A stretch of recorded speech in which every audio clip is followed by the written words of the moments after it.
সকলকে আমার প্রণাম, ধন্যবাদ, প্রণাম। আজকে আমি দাদুর কথা বলবো। সবাই যে বলে যে ভগবান কে বিশ্বাস করলে সে কিভাবে রক্ষা করে, তো আমি এটা একটা প্রমাণ পেয়েছিলাম যে দাদু কিভাবে আমাদেরকে রক্ষা করেছিল, আমাকে না বোনকে। তো এটা আমি অনেক ছোটবেলার কথাই বলছি। আমার বোন সেই বছর মাধ্যমিক দেয়। ও মাধ্যমিক পরীক্ষায় অঙ্কে, অঙ্কতে মানে ও খুব একটা ভালো কখনো ছিল না। তো সেই সময়তেও অঙ্কতে মানে মাধ্যমিক পরীক্ষার সময়তেও অঙ্কর পেপারে সেরকম ভাবে কিছু লিখতে পারেনি। তো এসে ও শুধু বলতো যে দাদু তুমি আমার হয়ে পরীক্ষা দিও। তো সত্যি কথা, সে মানে আমার বোনকে দেখেছি ও খুব মন প্রাণ দিয়ে মানে দাদুকে বিশ্বাস করতো, আমরাও করতাম, কিন্তু ও ভাবতো যে দাদু আছে সবকিছু ঠিক হয়ে যাবে। তো ওর মাধ্যমিক পরীক্ষায় ও খুব মানে ও বাড়িতে এসে বলেছিল আমি না কিছু লিখতে পারিনি। তো আমি তখন দাদুর কাছে যেতাম। তো তখন দাদু মানে ও বললো যে তুই গিয়ে দাদুকে বলিস যেন আমার অঙ্ক পরীক্ষাটা দাদু দেখে। আমার অঙ্ক পরীক্ষাটা একদমই ভালো হয়নি। তো আমি তো দাদুকে গিয়ে বলি যে দাদু বোনের অঙ্ক পরীক্ষাটা ভালো হয়নি, তোমাকে দেখতে বলেছে। দাদু আমাকে বললো বকা দিয়ে যে আমি কি দেখবো, আমার কি ক্ষমতা আছে তাকে দেখার। তো এই কথা বললো। কিন্তু দাদু বোন বললো না না দাদু আছে দেখবি আমি ঠিক পাশ করে যাব, আমার খুব ভালো, আমি যা হোক করে ঠিক পাশ করে যাব। দাদুকে বলিস যেন পাশ করিয়ে দেয়। আর ও সত্যি কথা, ও নাকি যখন পরীক্ষা দিয়েছিল ও দাদুকে বলেছিল দাদু তুমি আমার হয়ে পরীক্ষা দিও, আমাকে তুমি দেখো। মানে অঙ্কর পেপারটা ওর একদমই সেবার ভালো হয়নি। তো যাক, এরকম হয়েছে। তো তার 3 মাস বাদ রেজাল্ট বেরোবে। তো আমরা সবাই খুব চিন্তা করছি ওর রেজাল্টে কি হবে। মাও খুব চিন্তা করছে, আমার বাবাও খুব রাগী মানুষ ছিল, সত্যি খুব ভয়ও পাচ্ছে। আমারও খুব ভয় লাগছিল যে কি হবে, ওর পরীক্ষাটা কিরকম রেজাল্ট হবে, কি হবে যদি ও ব্যাক পায়, এ করে কি হবে। তো যখন রেজাল্ট বেরোলো দেখলাম যে বোন ঠিক মানে যেটুকু পাস মার্কস ছিল তখন 40, তো ও ঠিক 40ই পেয়েছে। তো এই যে দাদুর উপর অগাধ বিশ্বাস যে হ্যাঁ দাদু আছে, ঠিক আমি আমার মানে ভালোই হবে, আমি পাশ করে যাব, সত্যি বোনকে সেইবার দাদু রক্ষা করেছিল। দাদু ছিল খুব প্র্যাকটিক্যাল, দাদু সবসময় বলতো পড়াশোনা করলে তবেই পাশ করতে হয়। এরকম আমিও একবার যখন গ্রাজুয়েশনে ছিলাম তখন আমি দাদুকে বলেছিলাম দাদু তুমি তো আছো আমি পাশ করে যাব। তো দাদু তখন খুব বকা দিয়েছিল, বলেছিল না, নিজে পড়াশোনা না করলে কখনোই সেখানে পাশ করা যায় না। ভগবান কখনোই তাকে মানে পাশ করাতে পারে না, নিজের কাজটা করতে হয়। তো আমি তখন দাদুর সাথে খুব ঘুরতাম। দাদু তখন সেইবার আমাকে বলেছিল না বাড়ি যাও, গিয়ে ভালো করে পড়াশোনা করো, করে পরীক্ষা দাও, তবেই তুমি পাশ করবে, আমি তোমাকে পাশ করাতে পারবো না, তোমার হয়ে আমি লিখবো না। তো তখন মামনি মাসি তুয়াদি ছিল, বলেছিল তাকে বোঝাও যে তার পড়াটা তাকেই করতে হবে, করে তাকেই পাশ করতে হবে।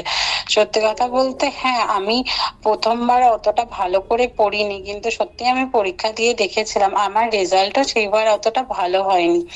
দাদু এটা আমাকে বুঝিয়েছিল যে না মানে কাজ করলে তবেই সেরকমই তোমার রেজাল্ট হবে, তাই জন্য পড়াশোনা করলে তবেই যে ভালো পাস মানে পাস করা যায় বা পড়ে পাস করতে হয় সেটা কিন্তু দাদু বুঝিয়েছিল। দাদু চাইলে হয়তো পারতো, কিন্তু দাদু সবসময় খুব প্র্যাকটিক্যাল ছিল। যে দাদু বলতো নিজের কাজটা নিজেকে ঠিক সময় মতো ঠিকভাবে করতে হয়, এটা দাদু আমাদেরকে সবসময় বলতো ছোটবেলায়। আর একটা বলি, দাদু একটা কথা বলতো যে আমি সবসময় মানুষকে ওভার এস্টিমেট করি, কখনো কাউকে আন্ডার এস্টিমেট করি না, কিন্তু আমি ওভার এস্টিমেট করি। তা আমি এটা একটা মানে আমার লাইফে একটা মানে কথা আমি বলছি, সেটা হচ্ছে যে আমি আর তুয়াদি দাদুর কাছে থাকতাম, তখন আমি গ্রাজুয়েশন পড়ছিলাম আর তুয়াদি এমবিএ করে গেছিল, আর আমি তখন ওই কলেজ চলছিল, কলেজের ফাঁকে ফাঁকে আমি দাদুর কাছে যেতাম।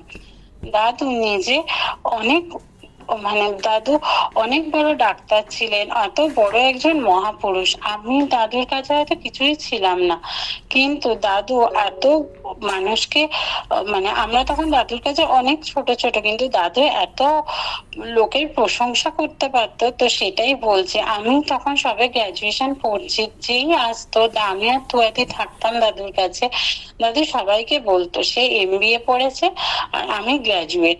হয়তো আমার গ্রাজুয়েশনের ওই ডিগ্রিটা এমন কিছুই ছিল না, কিন্তু যে আসতো, যত ভক্তই আসতো, আমরা দাদুর কাছে থাকলে দাদু সবসময় আমাদেরকে বলতো যে তারা সে গ্রাজুয়েট পড়ছে আর সে এমবিএ করেছে। দেখো এই দুটো মেয়েকে, সে গ্রাজুয়েট পড়ছে আর সে এমবিএ করেছে, সবসময় এরকম ভাবে দাদু বলতো। তো সত্যি এখন মনে হয় দাদু কতটা মানুষকে সম্মান দিতে যায়, সম্মান করতো। আমরা দাদুর কাছে কিছুই ছিলাম না, কিন্তু দাদু কিভাবে আমাদেরকে সব সময় এত একটা সামান্য জিনিসকে কত সুন্দরভাবে, কত বড় করে সবার কাছে বলতো। আর শুধু তাই নয়, আমি আর তুয়াদি যখন ছিলাম তখন আমরা মাঝে মাঝে কাঠ বিলি করতে যেতাম, হয়তো কাঠটা দিতাম। দাদুরই কৃপায় অনেক বড় বড় জায়গায় গেছি, অনেক ধরনের মানুষ দেখেছি, অনেক মানুষের কাছে গেছি, হয়তো কাজটা দাদুই করাতো, কিন্তু দাদু এমন ভাবে কথাটা বলতো যে তারা সব জায়গায় যায়, তারা যেখানে যায় সেখানে গিয়ে কাঠ দিয়ে আসে, তারা আমার কথা বলে।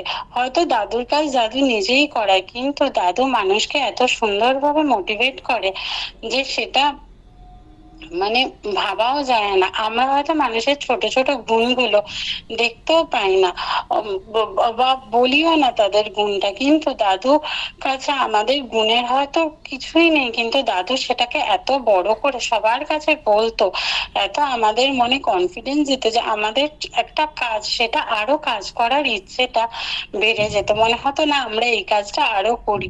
শুধু আমি আর তুয়াদি না, হয়তো আরো ধরো কারো বাজে কাকিমা, আরো অনেকে ছিল, সবাইকে দাদু এত প্রশংসা করতো যে তখন মনে হতো যে আমরা কাজ করার একটা আলাদা এনার্জি পেতাম।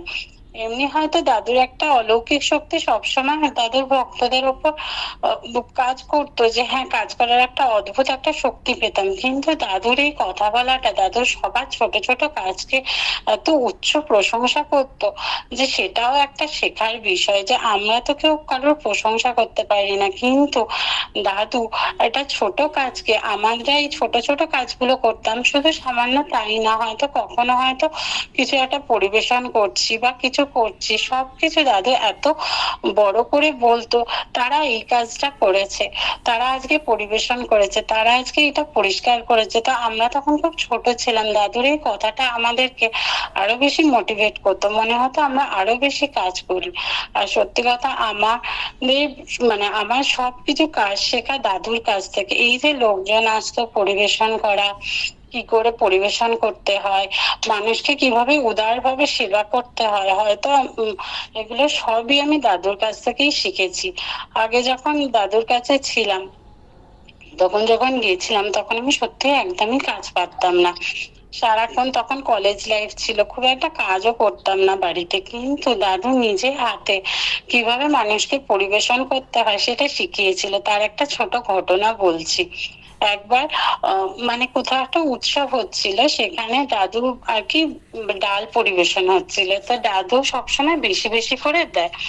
তো ওইখানে হয়তো হাতা বা কিছু একটা পাওয়া যায়নি, আমি একটা ছোট কাপ নিয়ে গেছিলাম, আমি সবাইকে এক কাপ করে ডাল দিচ্ছিলাম। দাদু বলল মানুষগুলো এই ভাতটা খাবে, এই ছোট এইটুকু কাপের ডাল দিয়ে তারা কি করে খাবে? তোমার বাড়িতে খেলে তুমি এরকম ছোট কাপে ডাল দিও, আমার এখানে সবাইকে বেশি বেশি করে দাও, তারা পেট ভর্তি করে খাবে। এই যে প্রতিটা মানুষকে তাদের এই যে ছোট ছোট জিনিস কে দেখা, এই যে কাজ শেখানো, যে মানুষকে কত আন্তরিকতা দিয়ে ভালোবেসে খাওয়াতে হয়, সত্যি এটা দাদুর কাছ থেকেই শেখা যায়। প্রতিটা জিনিস দাদু এত সুন্দরভাবে হাতে ধরে শেখাতো, সেটা বলা মানে বলার নয়। এমনকি আমি একবার দাদুর কাছে 10 নম্বরে আমি একবার ছিলাম, তো ওখানে আমি দেখেছিলাম দাদুর তখন 120 বছর বয়স ছিল, যে দাদু ওই বয়সেও কত উৎফুল্ল ভাবে কাজ করতো। একবার দাদুর ঘরটা ঝাড় দেওয়া হয়েছে, কতগুলো ধুলো সাইডে রেখে দিয়েছিল, মানে মামনি মাসি ঘরটা ঝাড় দিয়ে আমরা ধুলোটা মাঝে জড়ো করে সাইডে রেখে দিই না, যে বলি ঠিক আছে পরে ফেলবো, কিন্তু রেখে দিয়েছে। আমিও কিন্তু ওই ধুলোটার পাশে চুপচাপ দাঁড়িয়ে রয়েছি, যে কিছু করিনি, যে দেখছি যে ঠিক আছে, আছে আছে।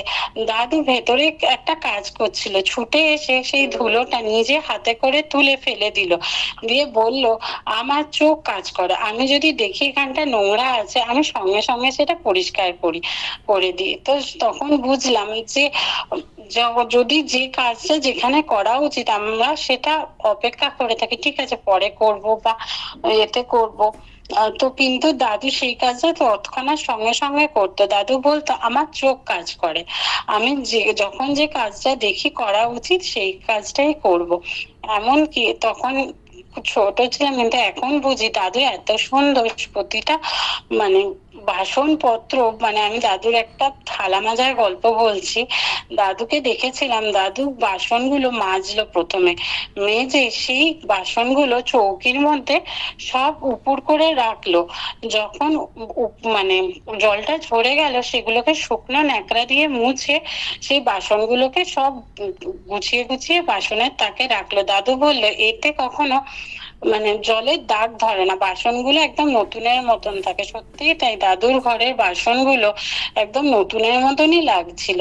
এই যে 120 বছরের মানুষের কাছ থেকে এই জিনিসটা শেখা, সত্যি এটা দাদুর কাছ থেকেই বলে হয়তো আমি মানে দেখতে পেয়েছি। এত সুন্দর কাজ আমরা হয়তো নিজেরাও বাড়িতে করি না, দাদুর প্রতিটা জিনিস এত সুন্দর যে দেখতে হয়। আরেকটাও বলি, দাদু একবার আমায় বলেছিল যে তুই বস, আমি কেমন বই পড়ি দেখ। তখন আমিও স্টুডেন্ট ছিলাম, দেখলাম দাদু এত মনোযোগ সহকারে বইটা পড়লো। দাদুর 120 বছর বয়স ছিল, সেই বয়সে দাদু এত সুন্দর বইটা পড়লো। দাদু প্রথম পাতা থেকে শেষ পাতা অবধি এক নাগারে পুরো পড়ে গেল বইটা। মানে সত্যি সেটা একটা দেখার মতন, যে এরকম এই বয়সেও যে এত মন দিয়েও পড়া যায়। আমি হয়তো আজকে এই বয়সে একটা বইয়ের পাতাও ঠিক করে এত মন দিয়ে পড়তে পারি না, কিন্তু দাদুকে দেখেছি দাদু ওই বয়সও কত নতুন জিনিস জানতো, কত ধরনের বই পড়তো। এমনকি আমি লাস্ট অব্দিও দেখেছি যে দাদুকে সব সময় দাদু নতুন বই পড়া, নতুন জিনিস জানা, খবরের কাগজ পড়া, বা এমনি ফ্রি টাইম থাকলে পাঁজির মধ্যেও যে ছোট ছোট জিনিসগুলো লেখা থাকতো সেগুলো সব সময় পড়াশোনা করতো। দাদু একটা কথা বলতো যে বিদ্বান ব্যক্তি সর্বত্র পূজনীয়, রাজা শুধু নিজের রাজ্যে পূজনীয়। সত্যি এটা দাদুকে দেখে শেখা যায় যে সত্যি মানে পড়াশোনার কোনো শেষ থাকে না। মানে সব সময় যে পড়াশোনার মধ্যে দাদু থাকতো, এটা আমি দেখেছি। প্রণাম।